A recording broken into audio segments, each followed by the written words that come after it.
Good morning/afternoon, everyone. Let me ask you something. Have you ever walked into a room and felt like everyone already sized you up before you even opened your mouth? People often think emotional control is about suppression, like stuffing your anger into a box and pretending it doesn't exist. But real emotional control is the opposite of hiding.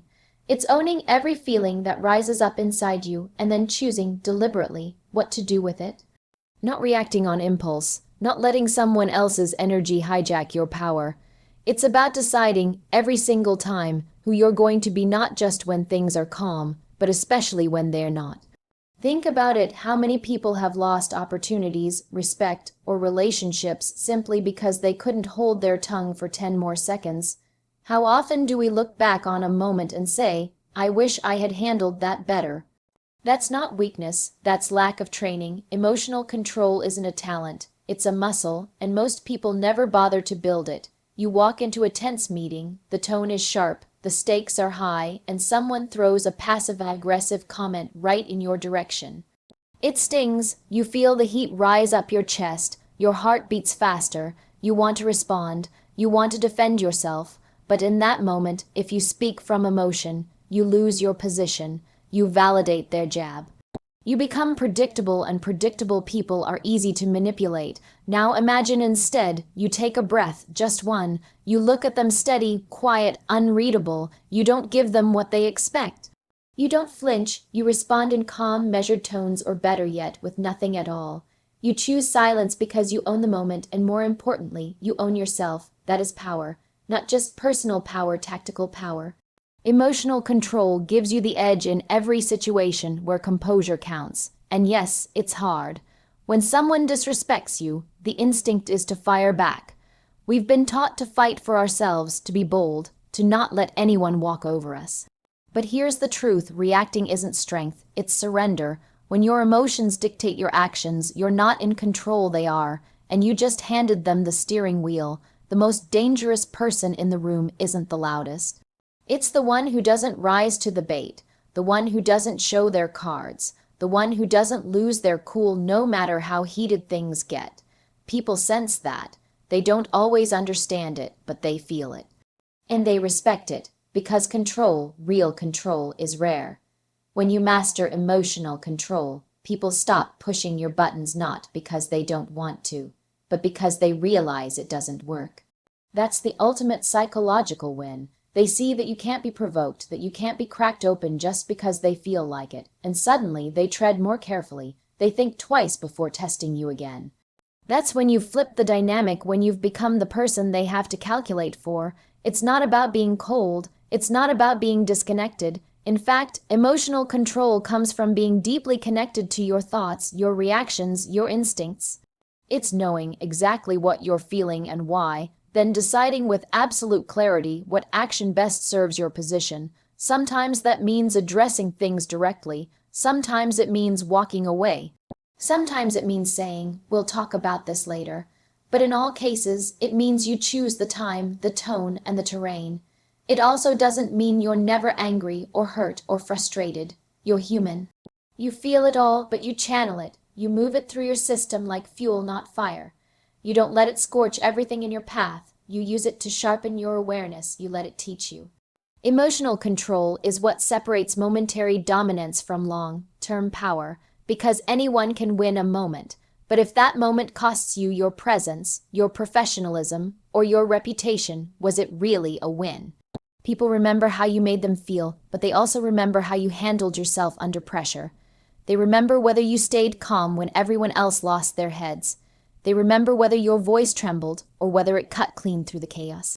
And that memory sticks. That becomes your brand. That becomes the quiet voice in the back of their head that says, they don't crack, they don't fold, they don't play emotional chess, they master it. Emotional control is your armor, your discipline, your power source. When you have it, you don't just survive tense moments, you own them. You don't just protect your reputation, you build influence. You move smarter, you speak less, you say more, and over time, you become someone people don't just respect, they remember. Be unreadable on purpose, crafted in a professional, emotionally charged tone without any subheadings or conclusion, exactly as you requested. Being unreadable is not about hiding. It's about protecting your power. It's about creating a presence that makes people pause, think twice, and question what they really know about you. In a world where everyone is broadcasting their thoughts, feelings, and intentions like a public service announcement, choosing to hold back becomes a power move. People can't predict what they can't read, and unpredictability starts with mystery. When you walk into a room and people can immediately tell how you're feeling, what you're thinking, and where you stand, you've already handed them control. You've shown your blueprint before the game even began, but when you enter that same space calm, steady, neutral, unreadable, you command a different kind of energy. People begin to lean in, they begin to wonder. They begin to watch, not because you're loud, but because your silence makes them curious. It makes them cautious. That's not emptiness, that's leverage. You don't need to fake emotions, you need to manage how you show them. Every time you reveal your reaction, you give away a piece of your strategy. The smirk when you're irritated, the sigh when you're frustrated, the excitement that flares up too quickly, these are all cues. And the people who know how to read them will use them. Some will use it against you without even realizing it. That's the danger of being emotionally transparent in a strategic environment. When people know what throws you off balance, they stop respecting your boundaries. They start learning your code, and the more they learn it, the easier it is to manipulate. Being unreadable isn't about shutting down. It's about choosing what to reveal and when. It's about pausing before you speak. It's about allowing silence to be your first language, because silence unnerves people who are used to reactions. When someone expects you to argue and you give them stillness, they're left with themselves. And most people are not comfortable with their own noise. They'll fill the space, they'll expose themselves, while you remain grounded, composed, and unreadable. People can't attack what they can't define. They can't target your weaknesses if they don't know where they are. When you train yourself to be unreadable, you learn how to redirect attention. You shift focus away from yourself and onto the situation. You become the mirror, calm, reflective, offering nothing until you choose to. That's where influence lives, not in being overly expressive, but in being intentionally measured. It's also a form of protection. Not everyone deserves access to your emotions. Not every situation warrants a reaction. Sometimes the best response is a straight face and a still presence, not because you're unaffected, but because you know that your energy is currency and you don't spend it on cheap exchanges. People who don't value your peace should never get a front row seat to your inner world. Being unreadable also creates space for strategic action. When people don't know your next move, they can't block it. When they don't know your thoughts, they can't preempt them. You remain one step ahead simply by not narrating your every intention. That uncertainty keeps you sharp. It keeps others unsure. And in high-stakes environments, uncertainty is often more powerful than aggression. It's not about being mysterious for the sake of ego. It's about being intentional with your presence. Think about the people you respect most, the ones who walk into a room and immediately shift the atmosphere. Is it because they talk the loudest? Or is it because they move with precision, speak with weight, and never reveal more than they need to? That's not an accident. That's discipline. That's years of choosing composure over comfort.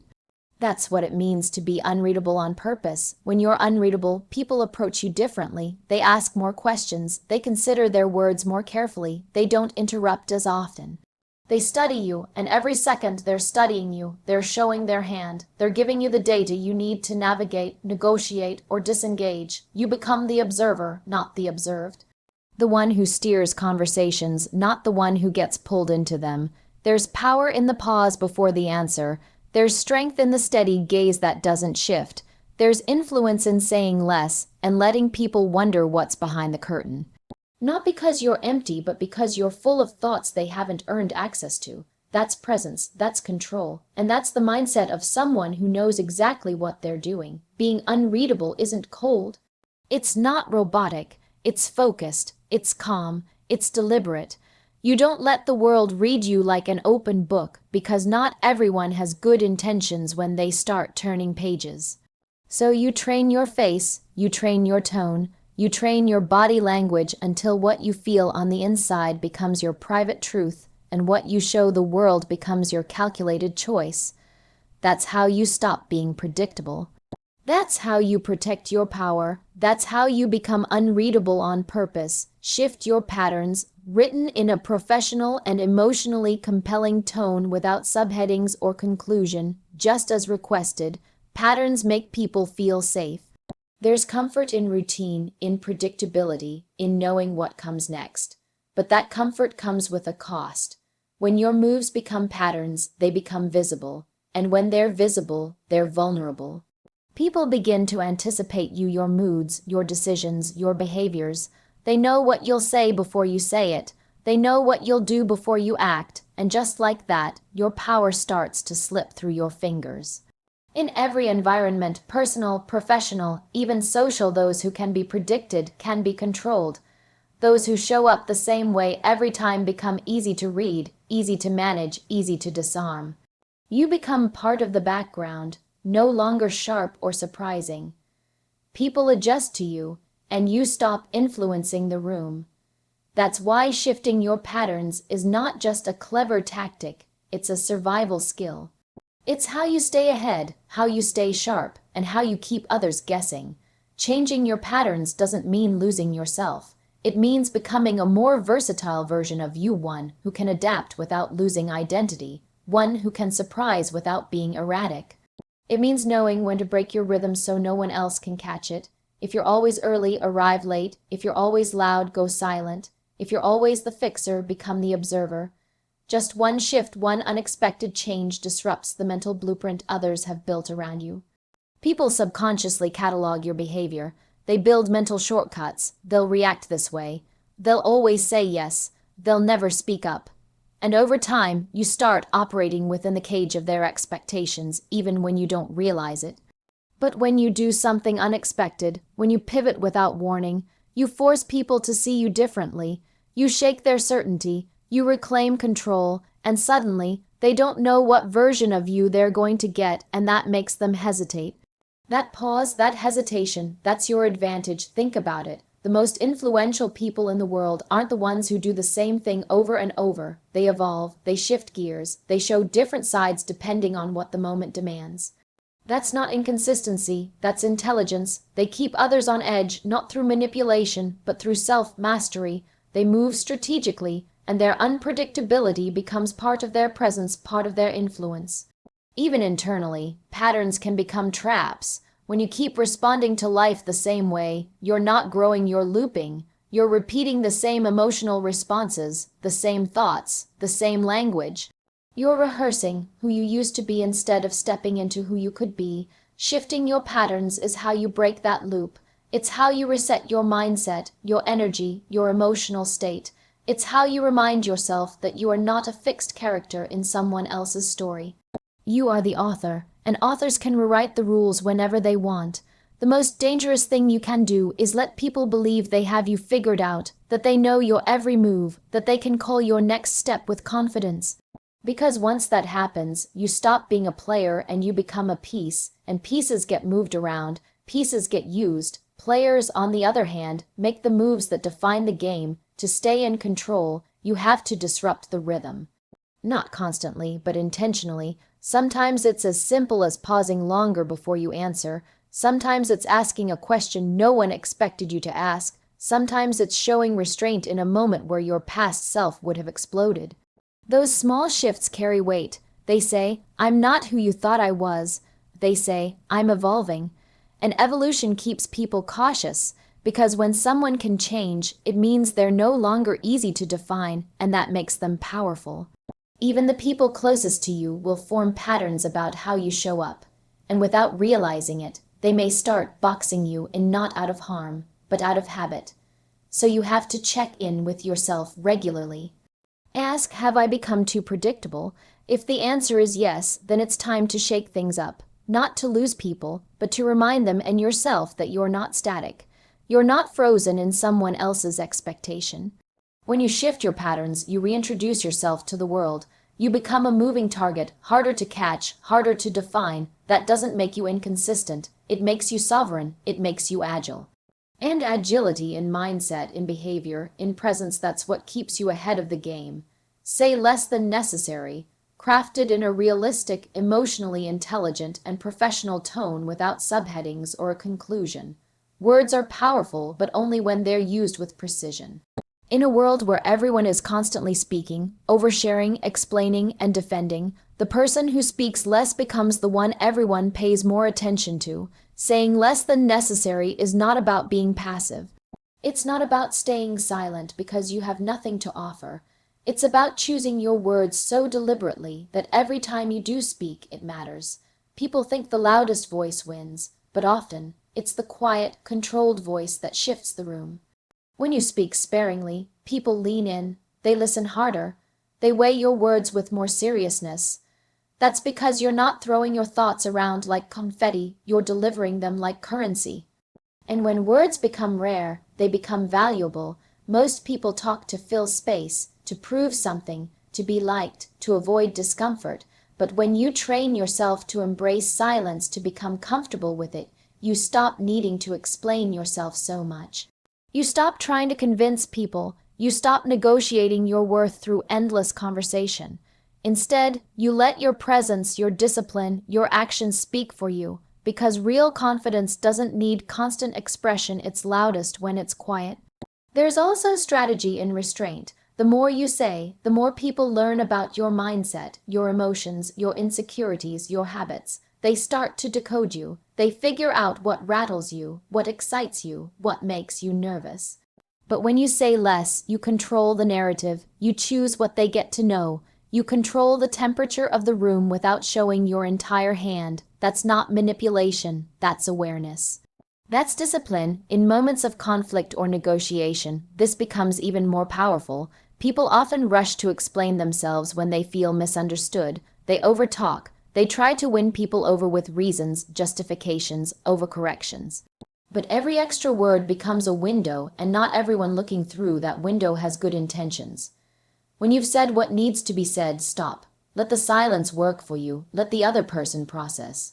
Let them show their hand. The more they talk, the more they reveal. Meanwhile, you sit in control, calm, measured, unreadable. This discipline isn't about playing games. It's about understanding how influence works. Those who speak too much often give away their leverage without even realizing it. They correct what doesn't need correcting. They fill gaps that no one asked them to fill. They turn powerful pauses into weaknesses by rushing to fill silence with noise. But when you've trained yourself to say only what's essential, your voice begins to carry more weight. You don't waste it. You don't chase approval with it. You use it like a precision tool, not a blunt instrument. And there's something magnetic about mystery. When people don't quite know what you're thinking, when you speak in deliberate pieces rather than endless streams, you leave room for curiosity. You don't have to be unreadable to be interesting, but you do have to be intentional. Let people wonder a little. Let them sit with your words and ask themselves what you really meant. That curiosity builds interest, it builds respect, and it builds power. You also protect your energy when you speak less. Every conversation has a cost, even the small ones. Talking constantly can drain you, especially if you're always explaining, oversharing, or fixing. But when you say less, you stay centered. You conserve your energy for what truly matters. You stay emotionally sharp. You don't scatter your focus in a dozen directions trying to manage perceptions. You move with clarity, and that clarity becomes your edge. Even in leadership, this principle holds true. The best leaders don't talk endlessly. They listen more than they speak, and when they do speak, they're direct, concise. They speak in a way that cuts through noise and leaves impact. Their silence carries just as much weight as their words, because everyone knows that when they speak, it's worth hearing. The power of saying less isn't just external, it transforms you internally. You begin to think more carefully. You stop reacting so quickly. You choose your timing. You choose your tone. You become more observant, more aware, more strategic, and in every room you enter, people begin to notice. They sense something different, not just what you say, but how little you say, and how much it moves things when you do. That's the kind of influence that lasts, quiet, confident, undeniable.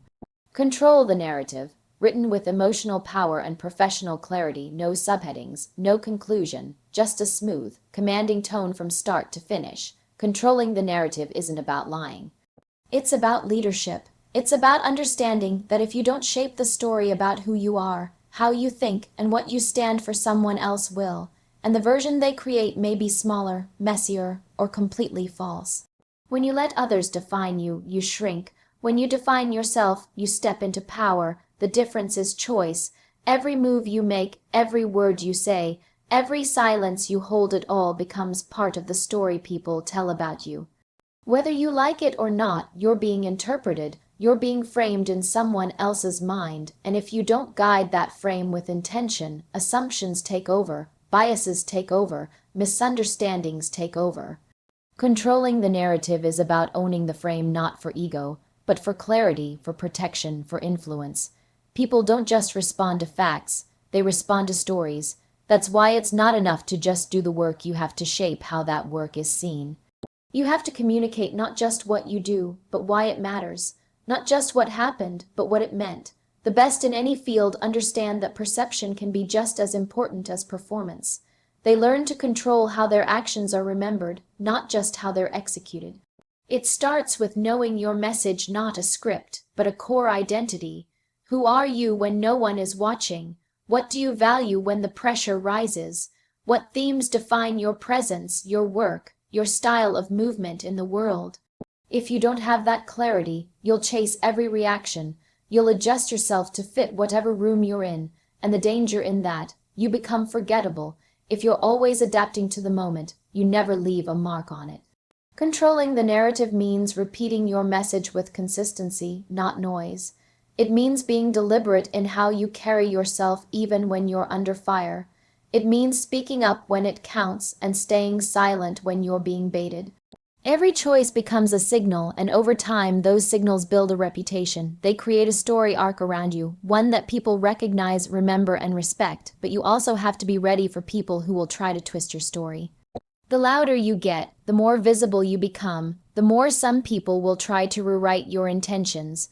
They'll question your tone, your motives, your confidence. That's the cost of presence, but that's also where narrative control becomes essential. Because when you've laid down a strong, consistent foundation, when people have seen your track record, no rumor can rewrite it. The real story will stand. This doesn't mean you over-explain. In fact, the people who truly control the narrative rarely defend themselves with long speeches. They make quiet corrections, they act in alignment with truth, and they allow the contrast between noise and action to speak for itself.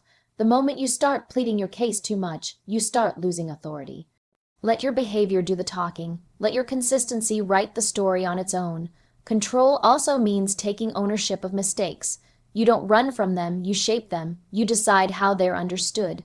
You say, yes, that happened, and here's what I learned.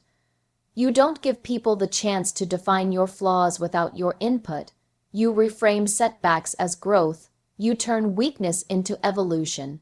That kind of honesty, when paired with control, doesn't make you look small, it makes you unshakable. And sometimes the story isn't just about you, it's about the impact you leave behind, how you show up in a room. What people say about you when you're not around, what you normalize by your presence. People feel more than they hear, and the energy you bring becomes part of your narrative, whether you speak it or not. So if you want to be remembered as steady, speak less and move with clarity. If you want to be remembered as sharp, keep your words clean and your posture deliberate. Whatever story you want others to carry, live it first. The truth is, you're always telling a story, every look, every response, every decision. So the question isn't whether a narrative exists. The question is, are you the one writing it? Or is it being written for you by circumstance, by noise, or by the people who misunderstand you the most? You don't have to be loud to be powerful. You just have to be intentional, know your story, own your presence, and control the narrative before it controls you. Train in silence, act with impact. Written in a professional, emotionally resonant tone, no subheadings, no conclusion, just powerful, fluid narrative. There is something unstoppable about someone who trains when no one is watching.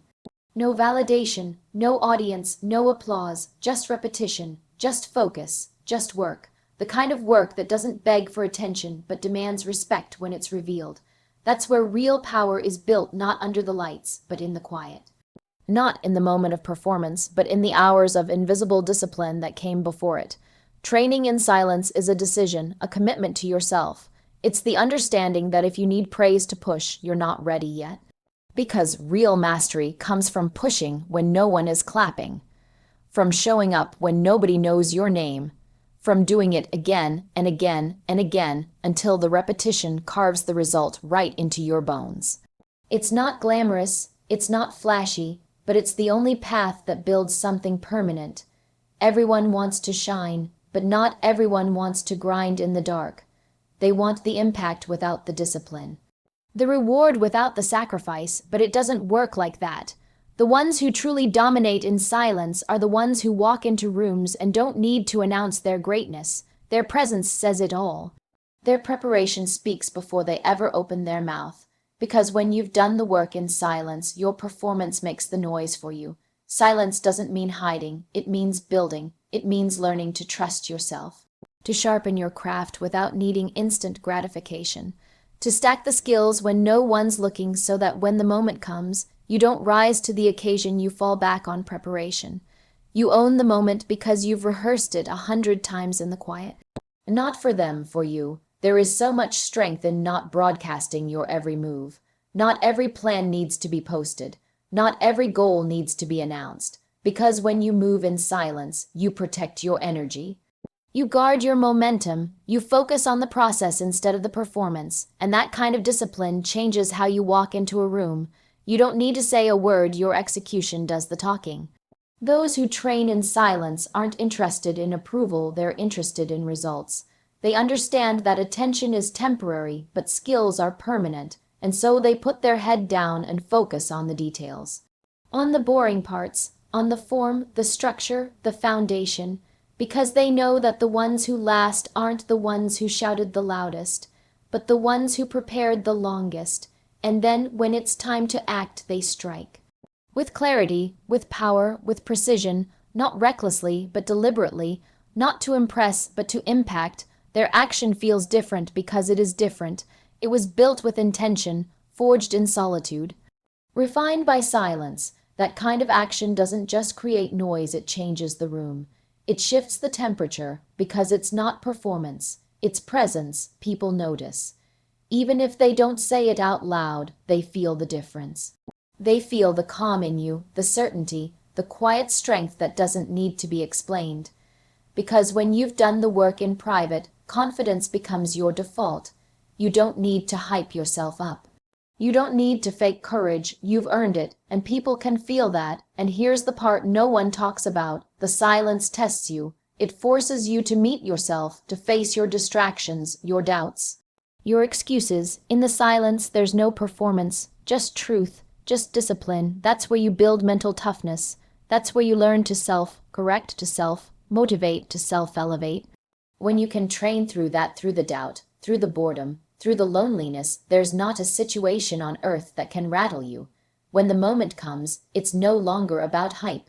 It's about presence. Impact isn't just what you do, it's how you do it. It's the energy you bring. It's the preparation behind every word, every move, every result. You don't act impulsively. You don't chase approval. You act with intention because you've trained with purpose. You don't need to say what you're capable of. Your execution leaves no room for questions. The world sees the act, but not the hours. That's fine. Let them wonder, let them guess, let them be shocked. You didn't train for their reaction, you trained for readiness, for excellence, for legacy. That's the difference. The quiet ones, the steady ones, the ones who kept their heads down while everyone else was chasing noise, they're the ones who rise and stay, because they didn't just show up. They built themselves in silence, and now they act with undeniable impact.